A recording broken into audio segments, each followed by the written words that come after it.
Hello and welcome everyone. तो हम लोग जो है आज चर्चा करने वाले हैं यूजीसी के एक नए नोटिस के बारे में, जो कि सभी यूनिवर्सिटी को देखते हुए बनाया गया है। सभी यूनिवर्सिटी की समस्याओं को ध्यान में रखते हुए ये नोटिस जो है यूजीसी की ओर से जारी किया गया है। आप लोग जानते ही होंगे कि यूजीसी क्या है।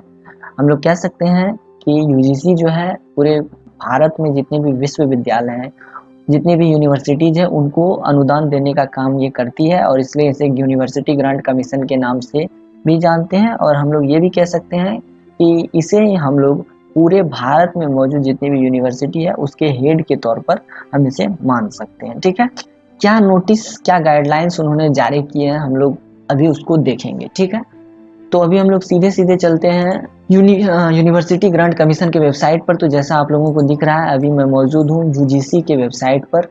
तो ये रहा दोस्तों UGC guidelines on examinations and calendar. मैं इस पर क्लिक करता हूँ और आप लोगों को मैं इसके बारे में पूरे डिटेल में अच्छे से समझाने वाला हूँ। ठीक है, तो यहाँ हेडिंग दिया गया है UGC guidelines on examination and academic calendar for the universities in view of covid pandemic and subsequent lockdown. तो यहाँ कहा जा रहा है कि यूजीसी यूनिवर्सिटी ग्रांट कमीशन द्वारा यूनिवर्सिटीज विश्वविद्यालय के लिए क्या क्या गाइडलाइंस जो है एग्जामिनेशन के लिए और एकेडमिक कैलेंडर के लिए जारी किए गए हैं, ये यहाँ पे कहा जा रहा है। तो मैं आप लोगों को, यह 11 पेज का नोटिस है। ठीक है, मैं आप लोगों को दिखा देता हूँ।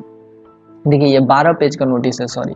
मैं इन 12 पेज में से जो जो इम्पोर्टेंट पॉइंट्स होंगे मैं उस पर अभी डिस्कस आप लोगों से करने वाला हूँ। ठीक है, तो स्टार्ट करते हैं। हम लोग क्या क्या इंपॉर्टेंट पॉइंट्स हैं वो हम लोग देख लेते हैं। तो यहाँ पे उन्होंने गाइडलाइंस दिया है, मैं सारे गाइडलाइंस को आप लोगों को अच्छे से समझाने वाला हूँ। ठीक है, मैं आप लोगों को बता दूँ, आज से लगभग 4-5 दिन पहले यूजीसी ने 2 कमेटी का गठन किया था।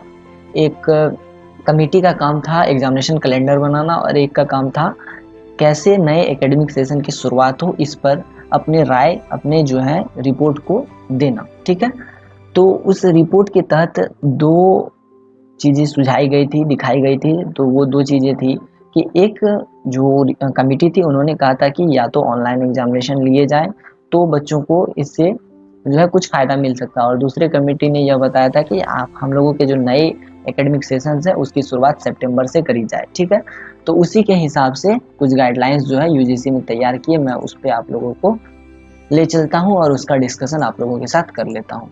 तो सबसे पहला है एग्जामिनेशन के लिए गाइडलाइंस। ठीक है, मैं इस एग्जामिनेशन के गाइडलाइंस का फर्स्ट नंबर आप लोगों को समझा देता हूँ। ठीक है, इसमें कहा यह जा रहा है कि कोई भी यूनिवर्सिटी जो है किसी भी तरह का अल्टरनेटिव और सिंप्लीफाइड मोड और मेथड जो है एग्जामिनेशन के लिए चूज कर सकती है, ताकि वो अपने एग्जाम को जो है कंडक्ट करवा पाए, और वह जो एग्ज़ाम है सीबीसीएस रिक्वायरमेंट को पूरा करे। वह जो एग्जामिनेशन पैटर्न है credit choice based credit system के रिक्वायरमेंट को पूरा करे, जो कि यूजीसी द्वारा प्रिस्क्राइब्ड किया जाता है। ठीक है, और ये जो एग्ज़ाम है आप चाहे तो एमसीक्यू बेस्ड ले सकते हैं, या तो ओएमआर कह सकते हैं इसे, या फिर आप ओपन बुक एग्जामिनेशन ले सकते हैं, या फिर open choice assignment presentation based assessment जो है आप ले सकते हैं। आप इस तरह के किसी भी अल्टरनेटिव मेथड और सिंप्लीफाइड मेथड का यूज करके जो है एग्जामिनेशन कंडक्ट करवा सकते हैं।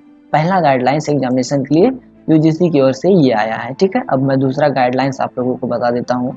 अब दूसरे गाइडलाइंस में ये कहा जा रहा है कि यूनिवर्सिटी अगर चाहे, कोई भी यूनिवर्सिटी अगर चाहे तो इफिशियंट और इनोवेटिव मोड ऑफ एग्जामिनेशन का यूज करके वस्तुतः जो है 3 घंटे के एग्जामिनेशन को 2 घंटे में परिवर्तित कर सकती है। जैसा कि आप लोगों को पता है कि यूनिवर्सिटीज़ के मैक्सिमम एग्जाम्स 3 घंटे के होते हैं, तो कोई भी यूनिवर्सिटी जो है वह 2 घंटे का एग्ज़ाम ले सकती है। ठीक है, और अगर यूनिवर्सिटी चाहे तो इस तरह का एग्ज़ाम एक शिफ्ट में नहीं बल्कि 2-2 शिफ्ट में भी ले सकती है। दूसरा जो इम्पोर्टेंट पॉइंट था ये समझाया गया।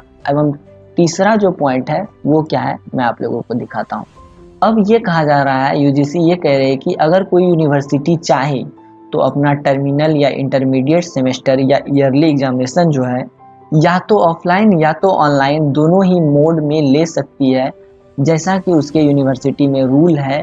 उस यूनिवर्सिटी के रूल्स के अकॉर्डिंग, रूल रेगुलेशंस के अकॉर्डिंग वो अपने स्कीम ऑफ एग्जामिनेशन को या तो ऑनलाइन या ऑफलाइन दोनों तरीके से जो है एग्ज़ाम को कंडक्ट करवा सकती है। और इस बात का ध्यान उसको ज़रूर रखना है एग्ज़ाम कंडक्ट करवाते समय कि सोशल डिस्टेंसिंग का पालन जरूर हो। ठीक है। चौथा जो गाइडलाइंस आया है दोस्तों वो ये आया है कि कोई भी यूनिवर्सिटी अगर चाहे तो वह यूजीसी द्वारा सुझाए गए एकेडमिक कैलेंडर, जिसकी चर्चा हम आगे करेंगे, उसके अकॉर्डिंग अपने जो है एग्जामिनेशन यूजी और पीजी कोर्सेज के लिए अर्थात टर्मिनल और ईयरली एग्जामिनेशन, टर्मिनल सेमेस्टर और ईयरली एग्जामिनेशन जो होते हैं वो उसका एग्जाम जो है यूजीसी द्वारा सुझाए गए एकेडमिक कैलेंडर के अकॉर्डिंग करवा सकती है, और इस बात को ध्यान में रखते हुए वो एग्जाम करवा सकती है कि सोशल डिस्टेंसिंग का पालन हो। ठीक है।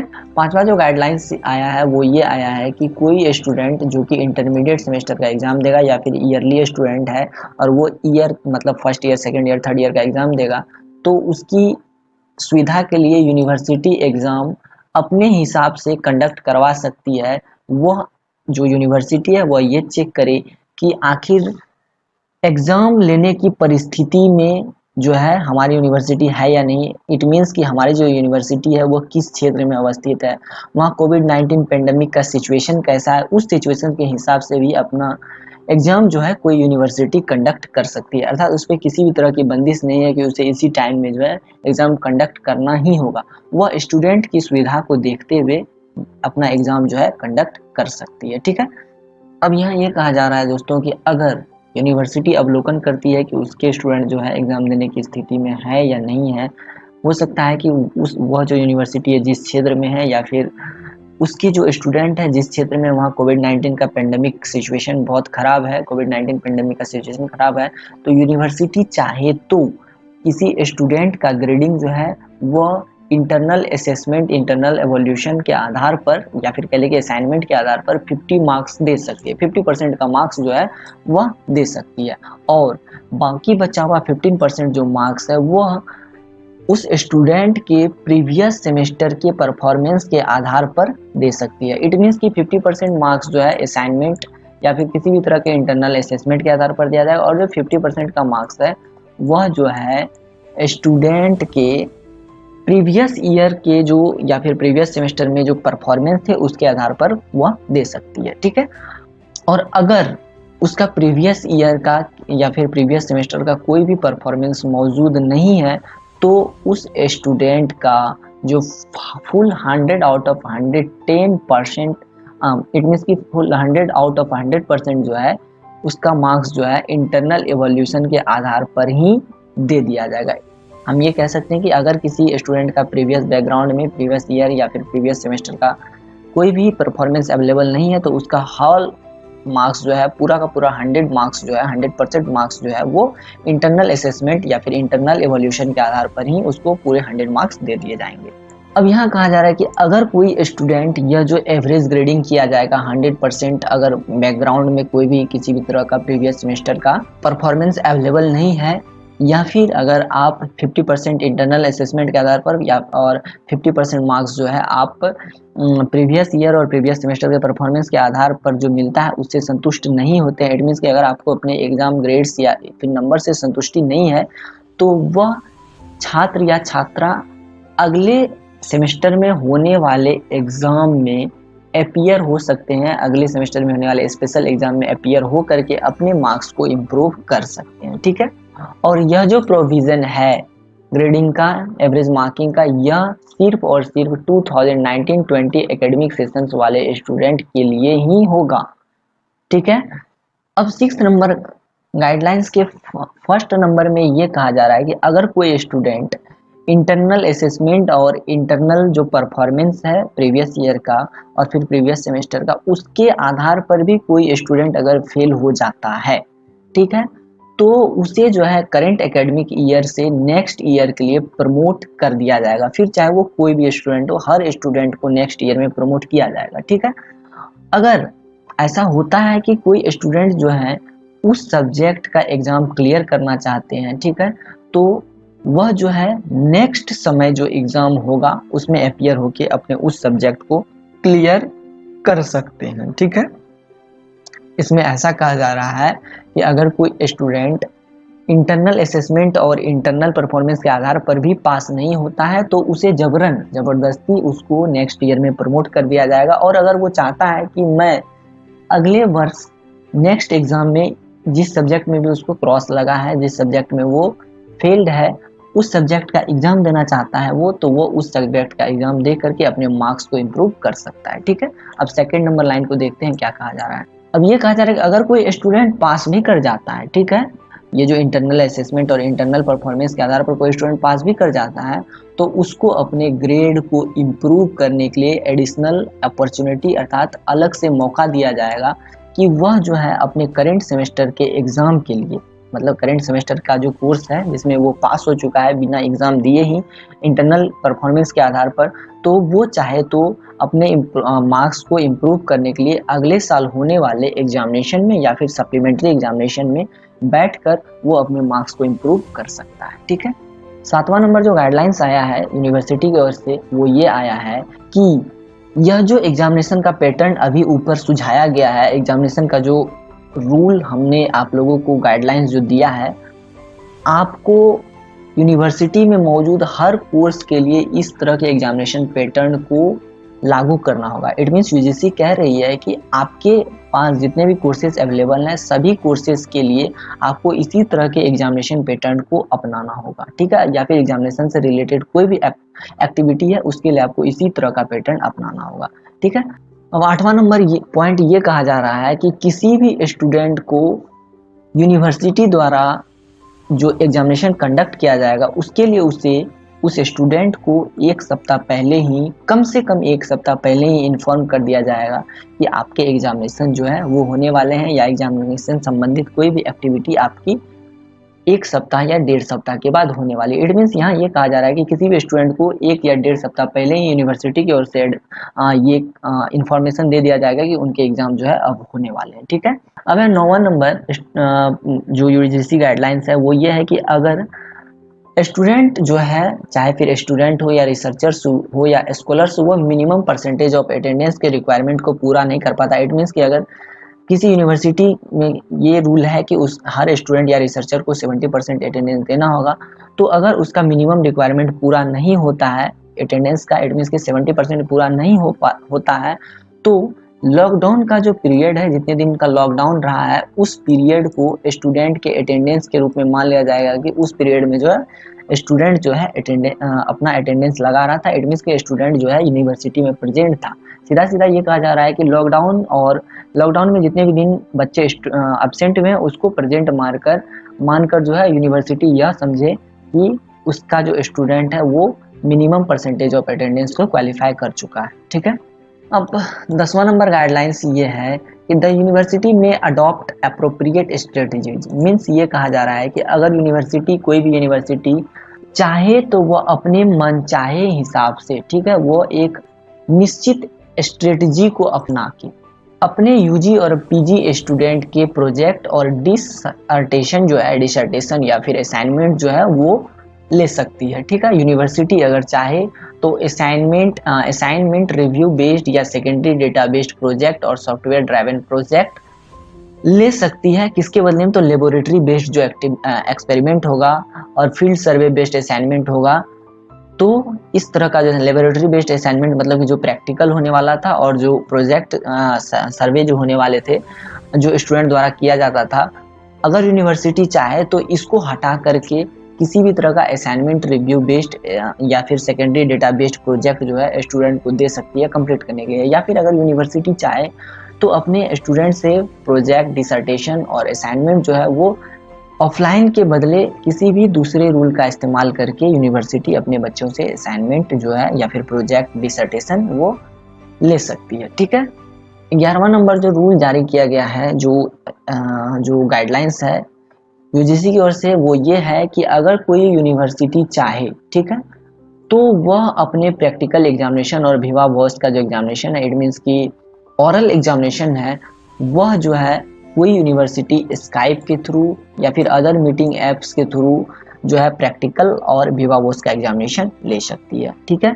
और ऐसा भी कहा जा रहा है अगर कोई स्टूडेंट फाइनल ईयर में नहीं है, बीच वाले ईयर में है, इट मीन्स की बीच वाले सेमेस्टर में है, तो उसका जो प्रैक्टिकल एग्जामिनेशन है वह नेक्स्ट जो आने वाला सेमेस्टर है उसमें भी कंडक्ट करवाया जा सकता है। ठीक है, अब 12वां नंबर जो गाइडलाइंस है वो ये है कि किसी भी यूनिवर्सिटी का कोई भी पीएचडी और एमफिल का स्टूडेंट जो है विवा वॉस का एग्जामिनेशन, जो इंटरव्यू का जो एग्जामिनेशन है, वो वीडियो कॉन्फ्रेंसिंग फिर चाहे वो गूगल के थ्रू हो, स्काइप के थ्रू या फिर माइक्रोसॉफ्ट टेक्नोलॉजी या फिर किसी भी अदर रिलायबल और म्यूचुअली कन्वीनियंट टेक्नोलॉजी के थ्रू अगर कोई स्टूडेंट या फिर यूनिवर्सिटी जो है पीएचडी और एमफिल के स्टूडेंट का विवा वोस का एग्जामिनेशन जो है वो ले सकती है। ठीक है, हमारा जो 13वां नंबर गाइडलाइंस है वो ये है कि अगर किसी एमफिल और पीएचडी का स्टूडेंट का जो सबमिशन टाइम था डिसर्टेशन और थीसिस का, अगर वो लॉकडाउन की वजह से एक्सपायर्ड हो गया है, ठीक है, तो उस स्टूडेंट को एमफिल और पीएचडी का जो स्टूडेंट है उस स्टूडेंट को अपने डिसर्टेशन और थीसिस को सबमिट करने का एक्स्ट्रा 6 मंथ का महीना जो है वो दिया जाएगा। 14 नंबर गाइडलाइंस के अकॉर्डिंग किसी भी यूनिवर्सिटी को अपने यूनिवर्सिटी के अंदर एक ऐसा सेल बनाना होगा जो कि स्टूडेंट के एग्जामिनेशन संबंधी समस्याओं और एकेडमिक कैलेंडर संबंधी समस्याओं का निवारण करेगा और इससे मौजूद जितनी भी जानकारियां हैं, जितने भी एग्जामिनेशन संबंधी प्रॉब्लम्स है और एकेडमिक एक्टिविटीज संबंधी प्रॉब्लम्स है, इन सभी के बारे में स्टूडेंट को नोटिफाई करेगा। ठीक है, और यूजीसी खुद एक नंबर, एक हेल्पलाइन नंबर जो है जारी करेगी, स्टूडेंट की मॉनिटरिंग करेगी, स्टूडेंट के समस्याओं की मॉनिटरिंग करेगी और स्टूडेंट की वैसी समस्याओं की मॉनिटरिंग करेगी जो कि एग्जामिनेशन से संबंधित हो और फिर एकेडमिक कैलेंडर से संबंधित हो। ठीक है, अब हम लोग आगे बढ़ते हैं, देखते हैं आगे क्या कहा जा रहा है। अब है कि 2019-20 के लिए जो है एकेडमिक कैलेंडर भी यूजीसी की ओर से जारी किया गया है और वो एकेडमिक कैलेंडर क्या है कि जो दिसंबर 2019 और जनवरी 2020 में जिन्होंने एडमिशन लिया था, ठीक है, उनका फर्स्ट सेमेस्टर के लिए जो क्लासेस है वो 1 जनवरी 2020 से स्टार्ट हुआ था और उसके क्लासेस सस्पेंड जो है 16 मार्च से हो गए थे। ठीक है, और फिर 16 मार्च से 31/5/2020 तक किसी भी मोड से ऑनलाइन टीचिंग लर्निंग मोड से WhatsApp, YouTube, email, video conferencing, इसके मोड से इस तरह के तरीके से जो है पढ़ाई करवाई जा रही है। ठीक है, और फिर जो project, assignment, dissertation, internship report, e labs, ये सारी चीज़ें जो है यह भी जो है 1/6/2020 से 15/6/2020 तक सबमिट किए जा सकेंगे। ठीक है, अब देखते हैं थोड़ा आगे क्या लिखा गया है। और किसी भी यूनिवर्सिटी में यदि समर वेकेशन का रूल है तो उसका जो समर वेकेशन है वो 16/6/2020 से 30/6/2020 तक रहेगा। और फिर जो जुलाई 2019 और जनवरी 2020 सेमेस्टर में जिनके एडमिशन्स हुए थे उसके जो टर्मिनल सेमेस्टर या फिर ईयरली एग्जाम जो है 1/7/2020 से 15/7/2020 तक होंगे।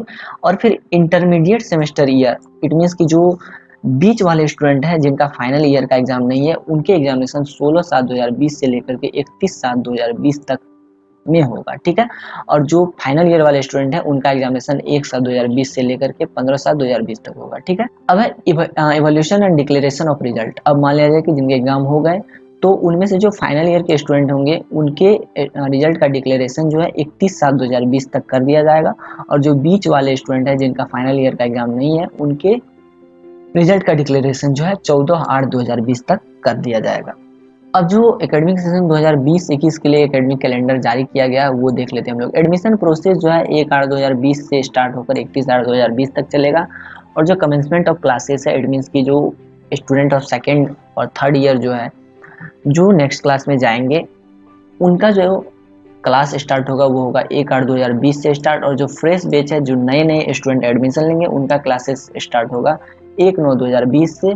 और जो स्टूडेंट या फिर ऐसे एग्जामिनेशन होंगे जिसमें कि स्टूडेंट का जो एडमिशन है वो एग्जामिनेशन के आधार पर होता है, कॉम्पिटिटिव एग्जामिनेशन के आधार पर, उन सभी स्टूडेंट का एग्जाम 1/1/2021 से 25/1/2021 तक चलेगा। ठीक है, और वैसे स्टूडेंट जिनका एग्जाम के थ्रू एडमिशन हुआ, एडमिशन के कॉम्पिटिटिव एग्जाम के थ्रू एडमिशन हुआ, उनके क्लासेस जो है 27/1/2021 से स्टार्ट होंगे। ठीक है, और फिर डिस्पर्सल ऑफ एग्जाम 25/5/2021 को सभी स्टूडेंट के लिए क्लास जो है बंद हो जाएगा, फिर चाहे वो फर्स्ट ईयर का हो, सेकेंड ईयर का हो, फाइनल ईयर का हो या फिर वैसे स्टूडेंट जिनका एग्जाम कॉम्पिटिटिव एग्जाम वैसे स्टूडेंट जिनका एडमिशन जो है कॉम्पिटिटिव एग्जाम के थ्रू हुआ है तो उनके भी क्लासेस जो है 25/5/2021 से बंद हो जाएंगे और फिर एग्जामिनेशन कंडक्शन स्टार्ट हो जाएगा। एडमिशन की 26/5/2021 से 25/6/2021 तक एग्जाम जो है होगा। ठीक है, उसके बाद फिर 1/7/2021 से 30/7/2021 तक जो है वो समर वेकेशन होगा और फिर नेक्स्ट एकेडमिक सेशन की शुरुआत जो है 2/8/2021 से कर दी जाएगी। ठीक है, तो इतने सारे इंपॉर्टेंट पॉइंट्स थे इस 12 पेज के गाइडलाइंस में, मैंने उनकी चर्चा आप लोगों से कर ली, ठीक है। तो मेन जो सार, जो मेन पॉइंट्स इस नोटिस से निकल कर आता है कि आप लोगों के एग्जामिनेशन जो है, ऐसा उम्मीद है कि वो नहीं होगा। हो सकता है कि आपके एग्ज़ाम जो है वो ना हो, और आपका जो एग्ज़ाम का जो मार्क्स है वो आपके इंटरनल परफॉर्मेंस के आधार पर दे दिया जाए। तो आप लोग फिर भी कुछ भी हो, फिर भी आप लोग अपनी तरफ से प्रिपरेशन करें, और हो सकता है एग्ज़ाम हो या ना हो, आपका प्रिपरेशन आपके भविष्य के लिए अच्छा रहेगा, ताकि आपको हायर एजुकेशन में, हायर स्टडीज़ में दिक्कत ना आए। इसलिए आप लोग अपना प्रिपरेशन अपनी तरफ से जारी रखें, फिर चाहे यूजीसी कोई नोटिस दे या फिर इग्नू कोई नोटिस दे, इससे कोई लेना देना नहीं है। आपको अपने प्रिपरेशन में तत्परता से आगे बढ़ना है, ठीक है। तो आज की वीडियो में बस इतना ही रहेगा। जो भी इंपॉर्टेंट फैक्ट्स थे मैंने आप लोगों को बता दिया। मैं आशा करता हूँ कि ये वीडियो आप लोगों को अच्छा लगेगा, ठीक है।